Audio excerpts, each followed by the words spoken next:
అందరికీ నమస్కారం. అమ్మ మాట అమ్మాయి బాట ఛానల్కి స్వాగతం. కథ చెప్పుకుందామా? ఆశపోతు దివ్య దృష్టి. చంద్రపురంలో పాపయ్య అనే చిన్న వ్యాపారస్తుడొకడుండేవాడు.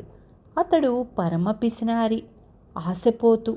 ఇంట్లో ఉన్న దుకాణంలో ఉన్న ఎప్పుడూ క్షణాల మీద కోటీశ్వరుడైపోవడానికి సులభ మార్గాలు ఏవైనా ఉన్నవా అని ఆలోచిస్తూ ఉండేవాడు. ఒకనాడు పాపయ్య దుకాణానికి వచ్చిన ఒక ఆసామి మాటల సందర్భంలో దాపుల గల అరణ్యంలో గొప్ప మహత్తులు గల యోగి ఉన్నాడని అతడికి చెప్పాడు. ఆ మర్నాడే పాపయ్య అరణ్యానికి పోయి యోగి దర్శనం చేసుకొని ఆయనకు నమస్కరించి, స్వామి, నాకు త్వరలో కోటీశ్వరుడైపోవాలని ఉంది. అందుకేదైనా సులభమైన మంత్రం ఉపదేశించండి అని అడిగాడు. యోగి నవ్వి, నాయనా, మనిషి ఏది సాధించాలన్నా కష్టించి పనిచేయాలి. అదే అన్నింటికన్నా సులభమైన మంత్రం అన్నాడు. పాపయ్య యోగిని వదలక కాళ్ళా వేళ్ళా పడ్డాడు. యోగికి విసుగెత్తి, నీ కోరిక చాలా అసమంజసంగా ఉంది. మరేదైనా కోరు, అలాగే తీరుస్తాను తప్పకుండా అన్నాడు. పాపయ్య కొంచెంసేపు ఆలోచించి తనకు దివ్య దృష్టి ప్రసాదించవలసిందిగా యోగిని కోరాడు. ఇది కూడా కోరరాని కోరికే. ఎంతో తపస్సంపన్నులకు కానీ దివ్య దృష్టి లభించదు. అయినా నీ కోరికే మరొక విధంగా సఫలం చేస్తాను అని యోగి పాపయ్యకు ఒక భరిణ ఇస్తూ, ఇందులో అంజనం ఉంది. ఇది కళ్ళకు రాసుకుంటే దివ్య దృష్టి వస్తుంది. కానీ ఒక్కసారి రాసుకుంటే దివ్య దృష్టి ఆ ఒక్కసారికి మాత్రమే పనిచేస్తుంది అని చెప్పాడు. పాపయ్య పట్టరాని సంతోషంతో ఇంటి దారి పట్టాడు. కోటీశ్వరుడయ్యేందుకు దివ్య దృష్టిని ఎలా ఉపయోగించాలా అని ఆలోచిస్తూ అతడు నడుస్తూ ఉండగా హఠాత్తుగా చేతకత్తితో యముడిలాంటి వాడొకడు ఎదురయ్యాడు. నేనెవరో తెలుసా? గజదొంగ గంగన్నను. గొడవ చెయ్యకుండా నీ దగ్గరున్న డబ్బంతా ఇచ్చి ప్రాణాలు దక్కించుకో అన్నాడు గంగన్న. గంగన్న ఆ ప్రాంతాల పేరు మోసిన గజదొంగ.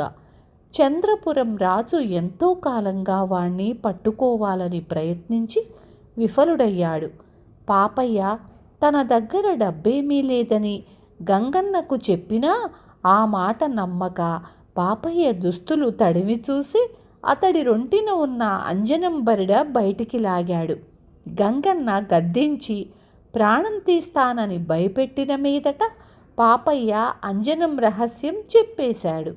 ఆహా, రాజుగారి కోశాగారం దోచటం ఎలాగా అని చాలా కాలంగా ఆలోచిస్తున్నాను. ఈ అంజనం సాయంతో దానికున్న రహస్య మార్గాలు తెలుసుకోవచ్చు. సరే, ఇకపో, నా సంగతి రాజుగారితో చెప్పావా? నేను పట్టుబడిన నా కొడుకైనా వచ్చి నీ ఇల్లు దోచి నిన్ను చంపేస్తాడు అని గంగన్న పాపయ్యను భయపెట్టి బరిణలో ఉన్న అంజనం సగం తీసుకొని మాయమయ్యాడు. పాపయ్య బ్రతుకు జీవుడా అనుకుంటూ ఇల్లు చేరాడు. అంజనం ఉపయోగించి ఏ విధంగా కోటీశ్వరుడు కావాలన్న ఆలోచన ఇంకా తెగలేదు. అతడు భరిణను గూట్లో పెట్టి కొట్టు తెరిచేందుకు వెళ్ళాడు. పాపయ్య పక్కింటి రామయ్య అనే బ్రతికి చెట్ట గృహస్థుడి కూతురు లక్ష్మికి ఆ రోజే పెళ్లి చూపులు. ఆ పిల్ల అలంకరణ అంతా పూర్తి అయి తీరా కాటుక కోసం చూస్తే కాటుక భరిణ కనిపించలేదు. కాటుక పెట్టించుకొని వస్తానంటూ పాపయ్య ఇంటికి వచ్చింది. పాపయ్య భార్య కాటుక భరిణ కోసం చూస్తే గూట్లో పాపయ్య పెట్టిపోయిన అంజనం భరిణ కనిపించింది. అది మామూలు కాటుక అనుకొని పాపయ్య భార్య లక్ష్మి కళ్ళకు ఆ అంజనం రాసి పంపేసింది. పెళ్లి అలంకరణలో ఉన్న కూతురును చూసి రామయ్య దిగులుగా, అమ్మా, నిన్ను గొప్ప ధనవంతుడికిచ్చి వైభవంగా పెళ్లి చెయ్యాలనుకుంటూ ఉండేవాడిని. మనది చితికిపోయిన సంసారం. పట్టుమని 10 మందికైనా విందు భోజనం పెట్టగలనో లేదో అన్నాడు. తండ్రి విచారం పోగొట్టాలనుకుని లక్ష్మి, తాతయ్య, వాళ్ళ తాతగారు మన ఇంటి ఆవరణలోనే ఎక్కడో లంకె బిందెలు పాతిపెట్టిపోయాడని చెబుతూ ఉండేవాడు కదా, అవి మనకు దొరికి హఠాత్తుగా సంపన్నులం అయిపోకూడదా నాన్న అన్నది. ఆ మరుక్షణం లక్ష్మి కళ్ళ ముందు మెరుపు మెరిసినట్లయి ఇంటి ఈశాన్య దిక్కున ఒకచోట భూమిలో 2 నిలువుల లోతున బంగారు నాణేలున్న లంకె బిందెలు కనిపించాయి. ఆమె ఆ సంగతి తండ్రికి చెప్పింది. రామయ్య తవ్వి చూడగా లంకె బిందెలు దొరికాయి. లక్ష్మి కొంచెంసేపు ఆలోచించి తన వింత అనుభవానికి తాను పెట్టుకున్న కాటుకే కారణం అయి ఉంటుందనుకొని ఆ విషయం చెప్పటానికి పాపయ్య ఇంటికి వెళ్ళింది. ఆ సమయాన వీధిలో నుంచి ఒక చాటింపు వినిపించింది. రాత్రి రాజుగారి ధనాగారాన్ని ఎవరో దోచుకున్నారు. వాళ్ళ ఆచూకీ తెలిపిన వాళ్లకు 10,000 వరహాల బహుమానం. లక్ష్మి పాపయ్య భార్యకు సంగతి చెప్పి, అది మహిమగల కాటుకలా ఉన్నది పిన్ని, రాజుగారి చాటింపు విన్నావు కదా, ఆ కాటుక సాయంతో దొంగల ఆచూకీ రాజుగారికి చెప్పి 10,000 వరహాలు సంపాదించవచ్చు అన్నది.